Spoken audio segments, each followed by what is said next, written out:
Not everyone who watches that first debate, though, on Monday will be old enough to vote. It's true. We caught up with the championship high school debate team from Dawson School in Lafayette to get their take on what needs to happen on the stage.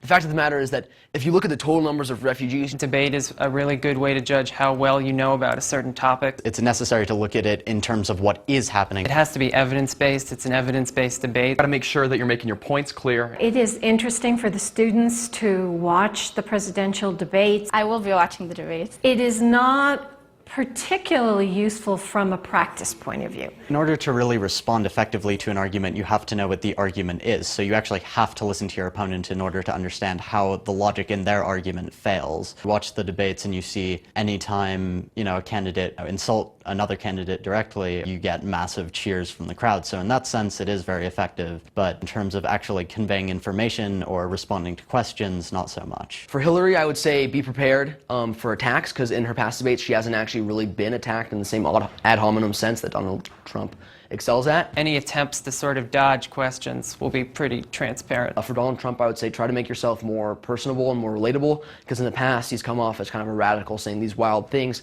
but now if he can tone it down a little bit to court the moderate population, I think he'll have success with that. You really do need to watch out for just lapsing into any sort of informal speech that would give the impression that you're not taking the debate seriously. I hope it's a substantive debate. But I really just like if we can keep it down to the issues and what each candidate's going to do for America. And not necessarily degrading the other candidate. Do you think we're going to see that? No. No, I don't expect that at all. I'm sorry to say. I was worried there was no girls on the debate team. I was like, my two are debate champs, just saying.